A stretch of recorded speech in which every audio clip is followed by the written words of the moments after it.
Hey, Scott here, coming to you from the beautiful beaches of Southern California shortly after sunset. Beautiful out here. Today I'm going to share some thoughts on depression.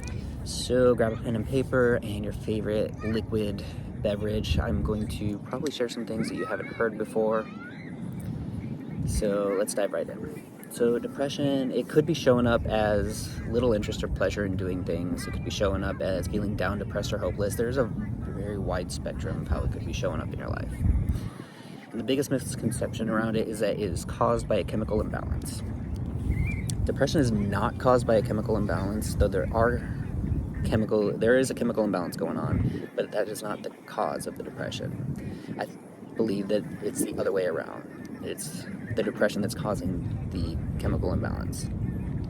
So you have consistent thoughts, feelings, behaviors that are habitual, that keep recreating this depressive state inside you. So there are two primary stressors biologically that we experience. There's fear of losing that which we're trying to get, and fear of gaining that which we're trying to avoid. It can be thought of as predator and prey.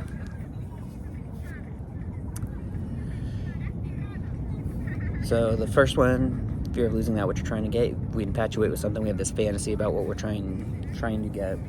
We have this impulse towards it, or we have this fear of trying to avoid something, and we have an instinct away from that. You have a gut instinct trying to get you to go move away from something, or a gut impulse trying to get you to move towards it. You have the impulse trying to get you to move towards it. You're going to be getting a release of certain chemicals, and the dopamine, the serotonin, the oxytocin, vasopressin, enkephalins, and endorphins. Did I say endorphins? I think I did. But that's going to drive you towards that which you're trying to get. On the flip side, if you're trying to avoid something, then you're going to get a whole different set of chemicals. You're going to get the cortisol, the epinephrine, the norepinephrine, the osteocalcin, and you get some testosterone going. So you're trying to get away from something. So again, it's like predator and prey. You're trying to move towards something, trying to get away from something. So you have this infatuation, this fantasy that you're comparing your life to.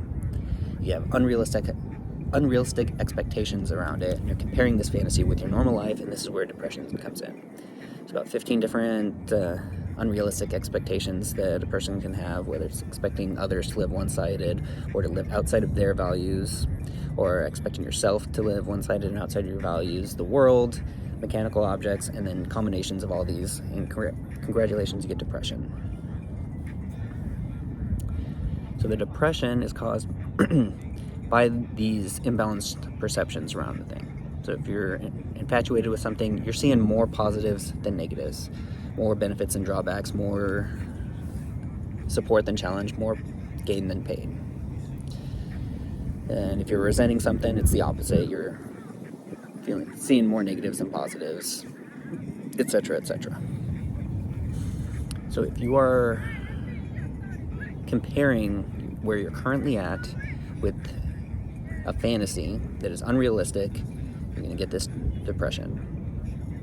So if you look at that fantasy and you take it off its pedestal, start asking yourself, what are the drawbacks to this? Whatever that fantasy is that you're comparing to, what are the drawbacks? What are the negatives? You can bring it down off of the pedestal. You can bring it down off the pedestal, and you can bring it back into reality, which is grounded and balanced. Alternatively, if you can take where you're currently at and start asking what are the benefits of where I'm currently at, and start bringing it up. I did that for my knee right now. I've had surgery recently, and I had to start asking myself, what are the benefits of this? And just keep asking myself that. Like, what are the benefits to myself? What are the benefits to others? Finding out what's causing me to be down, because I was feeling kind of down about it. I went from being physically active to not being able to move hardly at all. So how was it benefiting me? And I stacked it up until I was no longer feeling down about it. So this is how to deal with depression. You balance out your expectations. When you do this, you don't have to worry about medications or anything. No, I'm not a doctor. I'm not a well, I am a medical professional, but I'm not a doctor. This is not meant to be medical advice, so do with this information what you will. But if you balance out your perceptions, your physiology, just let your physiology do its trick, do what it naturally does, and it will get rid of these depressive symptoms inside you. It'll balance everything out, and suddenly you can be poised and present and just thankful for what's going on in your life. So, depression, not caused by the chemical imbalance. There are chemical imbalances going on, but it's not the cause of depression. It's the opposite way around. It's the depression that is the cause of these chemical imbalances. You balance them out, you can get out of the hindbrain, get into the forebrain, start self-governing, start taking control of your life. Because if you balance out your perceptions, you set goals that are truly yours, set objectives that are perfectly balanced, you find out what's most important to you and start doing that. You can be too busy doing what's inspiring to you, being of service to others, to actually be depressed. So go out there, balance out your perceptions, and you can eliminate, dissolve, neutralize this depression today, rather than having to try to spend years of therapy where, let's face it, most of them are designed to not help you. Can you think of any other profession out there where the worse you do, the more you get paid? That is therapy for you. So those are some of my thoughts on depression. I hope you found this useful. If so, give me a follow. If you need some help with balancing out these perceptions, reach out to me. I can point you in the right direction and see what we can do for you. Until next time, this is Scott from Mindset Cheat Codes.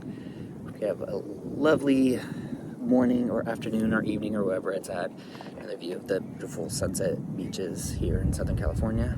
All right, have a good one.